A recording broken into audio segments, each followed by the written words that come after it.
Konstituimi I kuvendit dje u pamundësua sepse partitë opozitare PDK, LDK, Lista Serbe dhe ALK nuk votuan për verifikimin e mandateve të tyre si deputet. Në thelb, ata që nuk pranuan që formalisht ta marrin mandatin e deputetit, po kërkojnë nga unë që formalisht të mos jem kryeministër.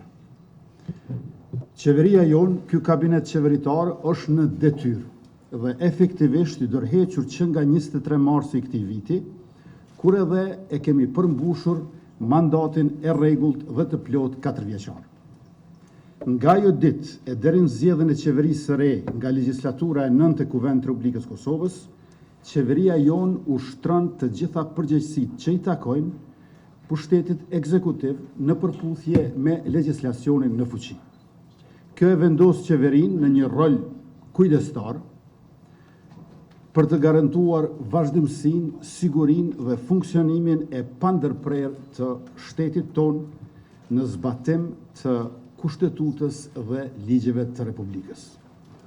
Krahas përmbushjes së mandatit të plot qeverisës, që na vë në një rol kujdestar deri në formimin e qeverisë së re, unë në emër të kabinetit qeveritar dje jam drejtuar Kuvendit të Republikës sonë me një letër përmes së cilës e kam njoftuar për statusin e qeverisë sonë pas datës 23 mars 2025 dhe për dorëheqjen time nga posti ekzekutiv, veç se efektiv nga ajo datë dhe sipas kushtetutës dhe ligjeve në fuqi.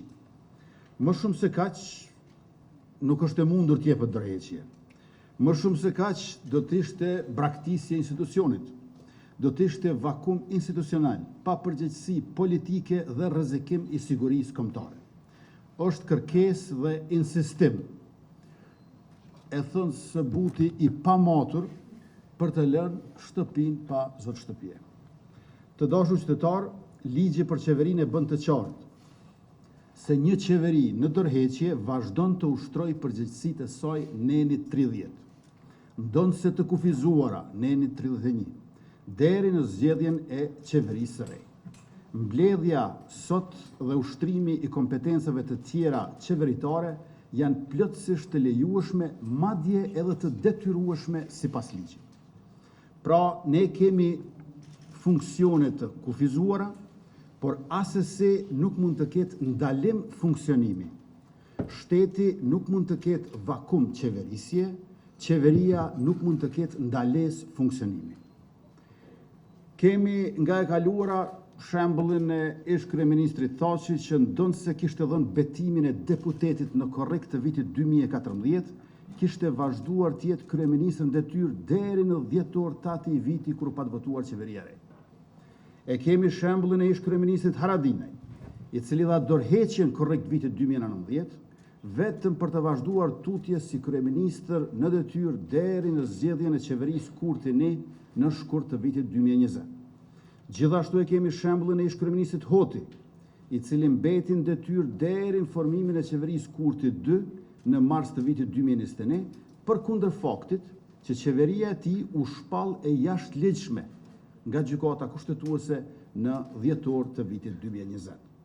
Pra në historikun ton të formimit të institucioneve, kemi shembuj nga e kaluara, kur një qeveri e udhëhequr nga PDK, ndonse me kuvend të shpërndarë, një qeveri e udhëhequr nga ALK, ndonse e dorëhequr, dhe një qeveri e udhëhequr nga LDK, ndonse e shpallur si e jashtëligjshme, kanë qëndruar në detyrë deri në formimin e qeverisë së re. Por një qeveri e udhëhequr nga lëvizja vetëvendosje, ndonse ka përmbushur mandatin e saj të rregullt 4 vjeçar, na u dashka të largohet nga zyrat e saj një orë e më parë. Si fitues të padiskutueshëm të zgjedhjeve të 9 shkurtit 2025, jemi shumë të interesuar që të ecim përpara drejt formimit të institucioneve të legjislaturës së 9 dhe atë sa më parë menjëherë. Si qeveri në detyrë, jemi shumë të vëmendshëm dhe të përgjegjshëm që të mos lejojmë vakum institucional, jo për një ditë, jo për një orë, por as për një minutë të vetme. Përkundër thirrjeve të papërgjegjshme opozitare dje për pezullim të shtetit, shteti funksionon. Prej arrestimit të kriminalëve serb, te digitalizimi i arkave fiskale e te publikimi në Shkodër i projektit Hekurudhës Prishtinë-Durrës me 14 tunele, 43 ura, 7 stacione të reja dhe me gjatësi gati 106 km. Funksionon edhe sot shteti me vendimit që kemi para vetës në rendin e ditës për mbledhjen e 258, të cilën do ta kemi për shqyrtim bordin e ri të drejtorëve të ndërmarrjes publike, kompania rajonale e ujësjellësit Hidroregjioni Jugor, huamarrjen për Telekomin e Kosovës, planin e veprimit për zbatimin e strategjisë për avancimin të drejtave të komuniteteve rom dhe ashkali, propozimin preliminar për shpërndësimin për interes publik të pronave të palojshme për nevojat të institucioneve qendrore të sigurisë të Republikës Kosovës në komunën e Prizrenit dhe Malishevës e të tjera e të tjera. I siguroj qytetarët se për të zhurmës opozitare dhe disa mediave të ish regjimit dhe të oligarkëve që madje kanë shkuar aq larg sa që i kanë regjistruar biznesin në Serbi, Republika e Kosovës, atë dhe unë po ecën përpara në ekonomi e në demokraci, në rend me ligj e me siguri e paqe për gjithë.